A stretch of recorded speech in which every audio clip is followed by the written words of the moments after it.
তো বন্ধুরা, good morning. কেমন আছো তোমরা? আশা করি সবাই ভীষণ ভালো আছো। আর তোমাদের ভালোবাসায় আমরাও অনেকটা ভালো আছি। সিম্পল লাইফ ভিলেজ চ্যানেলে তোমাদের সবাইকে স্বাগত জানাই। আবারও নতুন একটি ব্লগ নিয়ে চলে এলাম। তোমরা সবাই আমার সাথে থাকো আর শুরু থেকে শেষ অবধি ব্লগটা দেখতে থাকো। আশা করছি আজকের ব্লগটাও তোমাদের ভালো লাগবে। তো আমরা এসেছি বিয়ে বাড়িতে, হচ্ছে আমার জেঠুর আর কি ছেলের বিয়ে, মানে আমার দাদার বিয়ে। তো সেগুলো আজকে তোমাদের সাথে শেয়ার করব। তো দাদার বিয়েতে বরযাত্রী এসে তোমার এই যে এটা আর কি মণ্ডপ সাজিয়েছে, আর এই যে আমার দাদা আর বৌদি বসে আছে এখানে। তো বিয়ে শুরু হয়ে গেছে, কারণ লগ্নটা খুব তাড়াতাড়ি, আর আমি আমার মেয়ে এখানে আর কি দাঁড়িয়ে আছি। তো আমরা এসেছিলাম বরযাত্রী।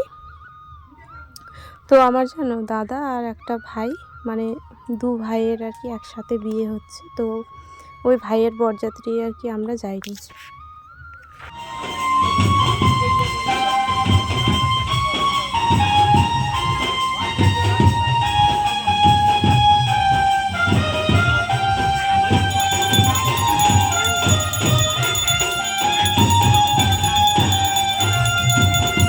তারপরে এখানে দুজনকে আর কি ঘটের মধ্যে যে বেঁধে যে মানে সব কিছু কাজকর্ম ছিল সেগুলো করে যাওয়ার পরে এখন আর কি হাতের ওই বাঁধনটা আর কি খুলে দিল।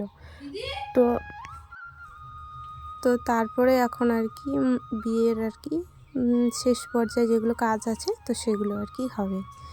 তো ওই জন্য আর কি বসে আছে, আর আমরা ওইদিকে খাওয়া দাওয়া করে এসে আর কি বিয়ে দেখছিলাম। তারপরে এখানে নাপিত আর কি যে হচ্ছে তোমার বউয়ের ওড়নার সাথে যে ইয়েটা বেঁধে দেয়, তো ওটাই আর কি এখন বেঁধে দিচ্ছে।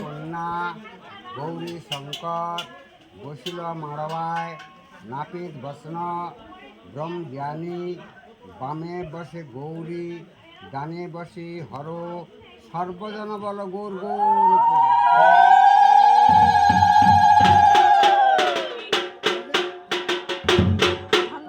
তো ওখানে ওই যে নাপিত বেঁধে দেওয়ার পরে আমরা একটু এসে এখানে নাচানাচি একটু করলাম। করার পরে তারপরে কিছুক্ষণ পরে আবার আমরা বাড়িতে চলে এসেছিলাম রাতেই, কারণ রাতে তো থাকা যাবে না ওখানে, কারণ অনেকটা ঠান্ডা করছিল। দেখো চারিদিকে কিন্তু কুয়াশা কুয়াশা আছেই। তো গানের ইয়েটা আর কি দেওয়া যাবে না, না হলে আবার কপিরাইট চলে আসবে। ওই জন্য আমি ওই জায়গাটা আর কি মিউট করে রেখেছি, যাতে গানটা যাতে না শোনা যায়। তো ওখানে সবাই ছিল, আমি একটু আর কি একদিকে আর কি নাচ করছিলাম, আর আমার মেয়ে কি ভিডিও করছিল। তো তারপরে চলো তো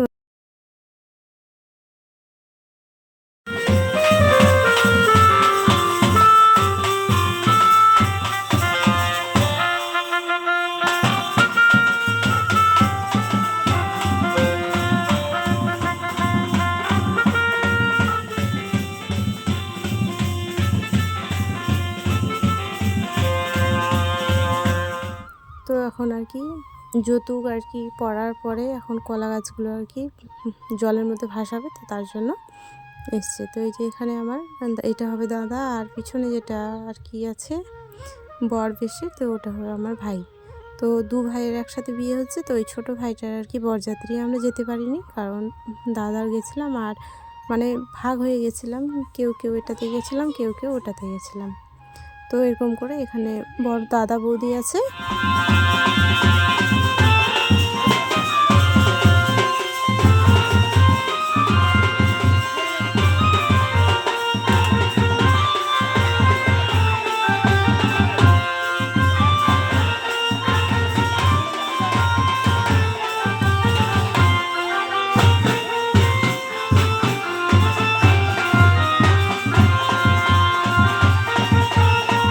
বিয়েতে তো জানোই খুব মজা হয়। তো এখানে পুকুরের ঘাটটা আর কি বাঁধানো আছে।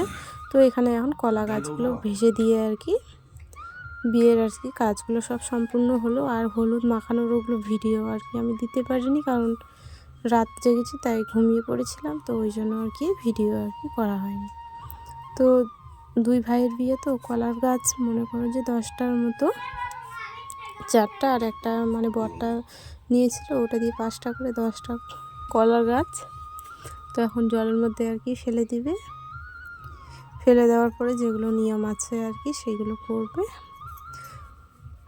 তো এখন আর কি পুকুরে নেমে আবার অনেক নিয়ম আছে আমাদের মধ্যে, তো সেগুলো আর কি করে নেবে। আর এখানে অনেক বড় পুকুর আছে, এই পুকুরটাতে সবার আর কি বিয়ে হলে পরে এখানেই কলা গাছগুলো ভাসাতে আসে। তো তারপরে এখানে হচ্ছে আমার ভাই আর কি জলে নেমে গেছে, এখানে মানে যে কোনো একটা জিনিস আর কি তুলতে হবে পুকুর থেকে।